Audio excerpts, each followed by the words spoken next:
Elifas, quanto tempo? Olá, boa tarde e noite Boa a todos e tarde. todas. Boa tarde e noite. Nós estamos aqui para a apresentação do trabalho de conclusão de curso de Mariana Remígio, certo?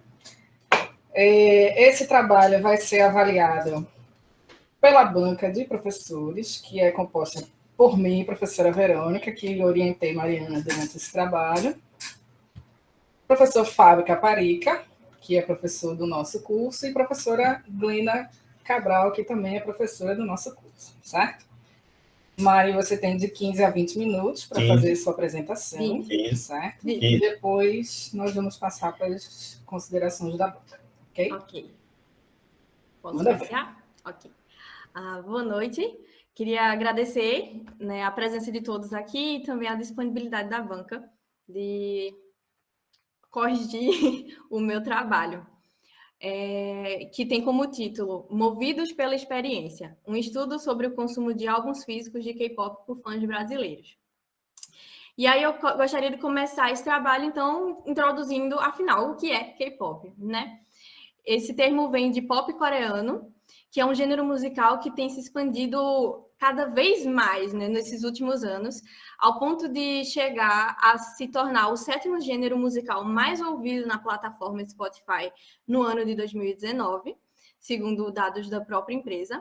E, segundo o K-Pop Radar, o Brasil é o 8º país que mais consome K-pop no YouTube. Então dá para ver que o Brasil também foi atingido por essa popularidade. Esses exemplos que eu dei aqui foram de consumo por meio digital de música.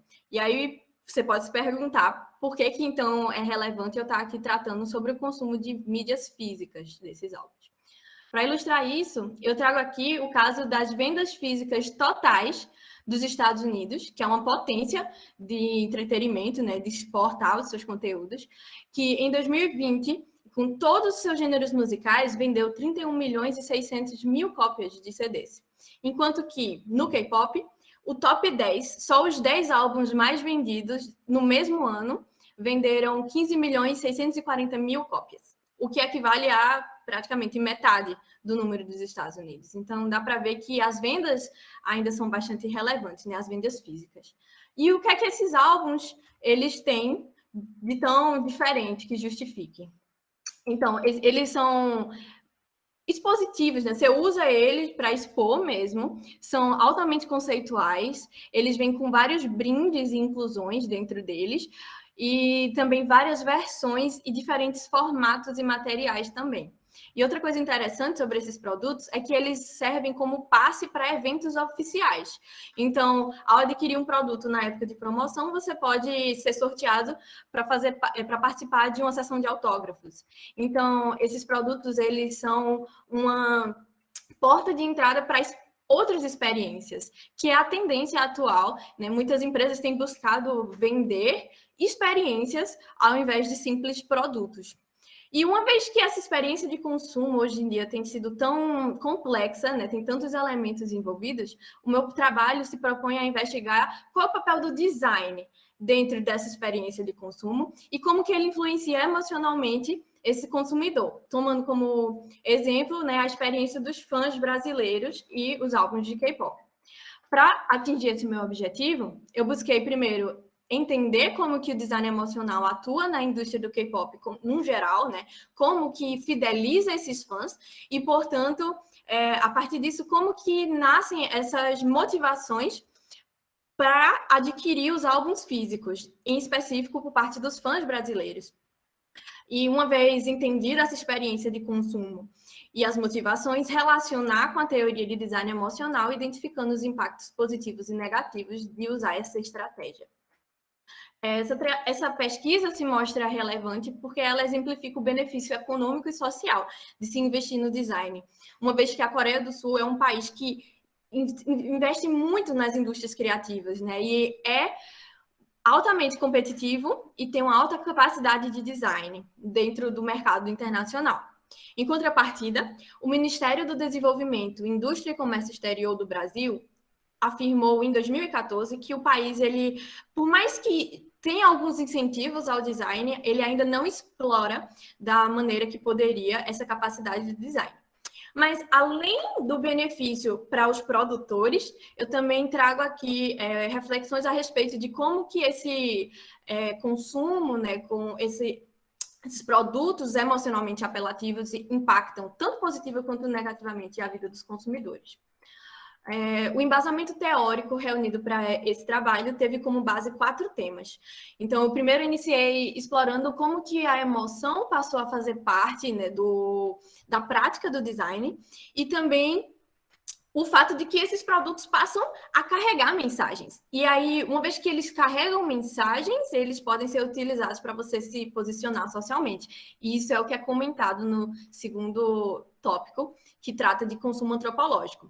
Esse fenômeno é exemplificado pelo consumo de produtos de K-pop, que é discutido no terceiro capítulo, e tem uma delimitação maior em relação às mídias físicas de música, né? O consumo dessas mídias físicas de música e de K-pop no último capítulo. Para realizar esse trabalho, foram feitas, então, para a coleta de dados, observação participante durante 4 meses, em 4 grupos de WhatsApp, voltados para a compra e venda de produtos de K-pop, alcançando aproximadamente 1.000 pessoas. Esse número ele não é exato porque há uma rotatividade grande de membros. E aí, esses dados que foram coletados nessas observações, eles puderam ser melhor compreendidos através de entrevistas estruturadas com 12 fãs do gênero.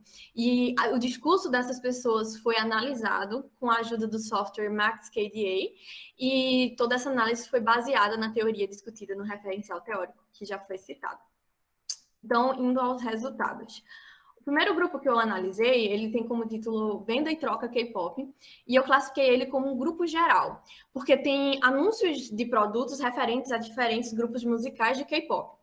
E foi identificado que não há conversas nesse grupo. Então, não tinha como eu fazer uma análise do discurso especificamente aqui.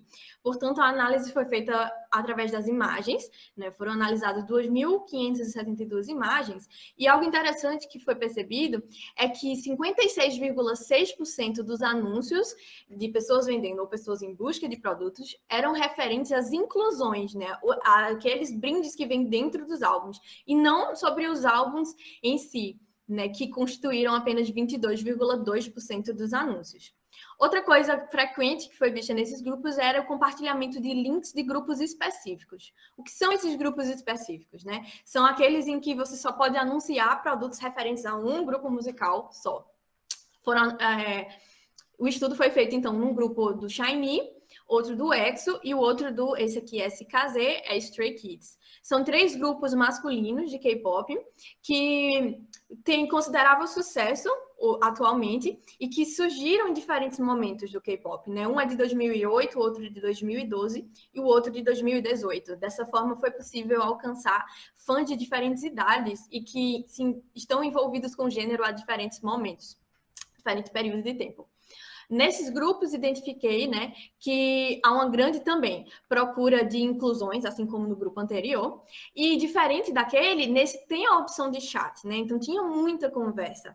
E aí foi interessante observar que, como são fãs de do mesmo grupo, né, então estão unidos pelos mesmos gostos, e aí meio que forma um senso de coletividade lá dentro, né, e de amizade mesmo. E acaba que esses membros acabam cooperando na coleção um dos outros. E aí aparece um anúncio de um produto que sabe que alguém quer, aí vão lá e marcam para essa pessoa ver mais rápido o anúncio, e as pessoas vão se ajudando. E outra forma que se ajudam é através das compras em grupo. Então, as pessoas, uma pessoa só faz o pedido, recebe no Brasil e o frete é dividido para todos os membros, né, dessa compra. É interessante. E, por fim, a prática de dar feedbacks a respeito de como foi sua compra, tanto em relação a vendedores isolados ou lojas, para que saibam quem são os vendedores e lojas confiáveis.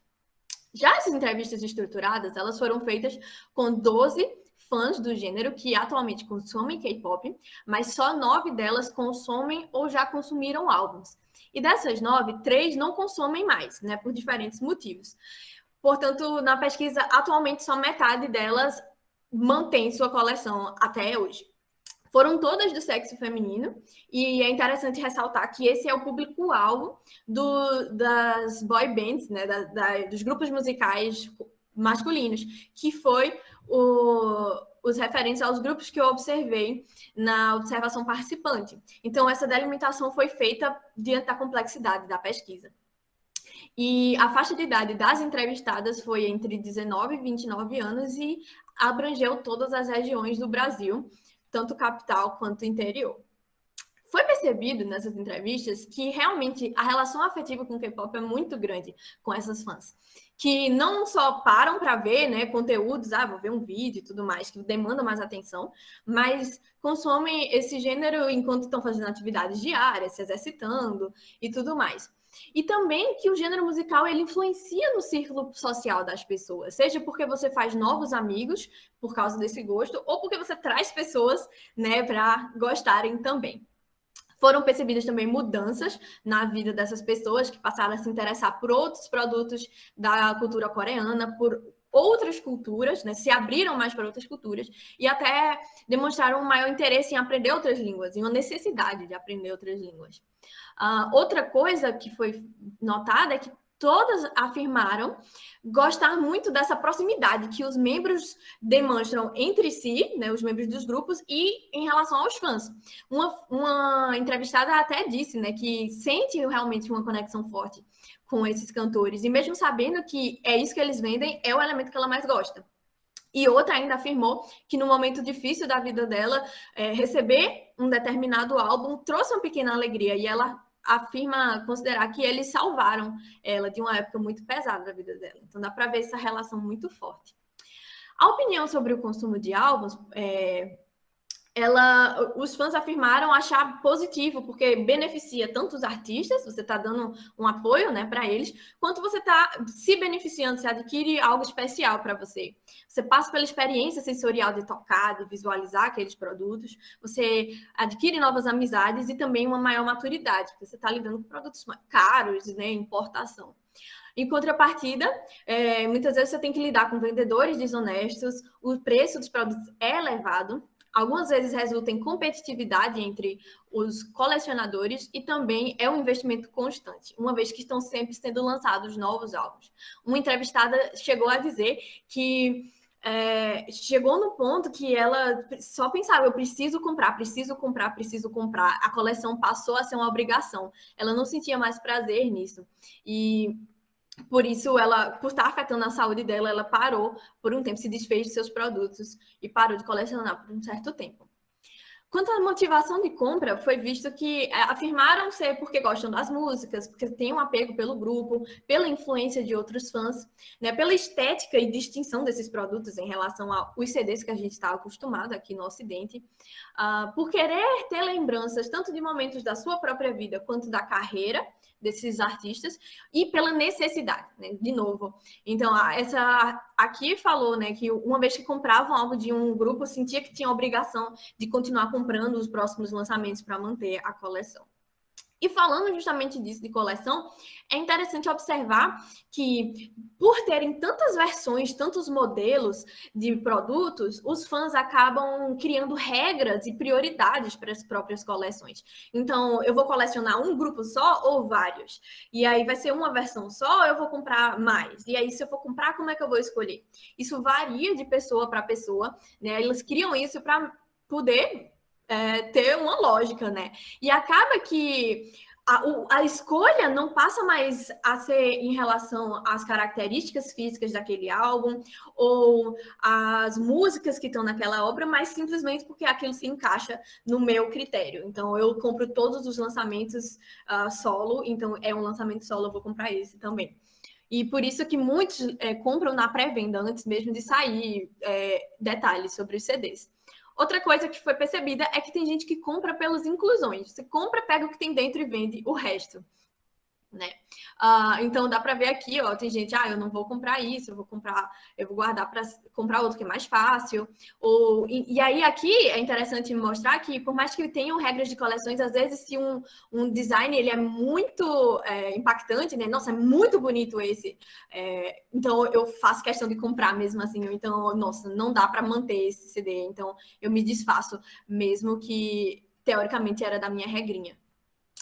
E o processo de compra ele é muito variado. Você pode comprar no Brasil, importar, né, comprar em grupo, comprar separado. Isso tudo vai variar muito de qual produto que você está querendo trazer. Enfim, a decisão, as pessoas se baseiam muito na experiência de outros comparadores, né? Então, o que é mais fácil, o que é mais rápido, o que é mais barato, o que é mais seguro, tudo isso a sociabilidade auxilia, porém, ainda assim é um processo longo e cheio de incerteza. Será que vai taxar? Não vai taxar? Será que vai voltar? Vão danificar a minha embalagem? Né? Então, toda essa ansiedade, ela chega ao fim quando você recebe o produto em casa, e aí tem o momento da saciação ou da frustração. Então, teve casos, né, dessa entrevistada que fala, né, nossa, demorou tanto que ficou achando que não ia chegar mais, mas quando chegou foi um momento tão mágico, tão especial, que ela não quis mais parar de comprar. Enquanto que a outra esperou, e quando chegou ficou, por que eu comprei isso? Por que eu paguei tão caro nisso? Não é nada parecido com o que eu estava esperando ou o que eu via, né? Outra coisa que foi vista é que há opiniões divergentes em relação aos formatos dos álbuns. Não tem um formato que agrade mais. E também, mas todos apresentaram preocupação com a durabilidade e armazenamento. Então, ele não estragar o produto.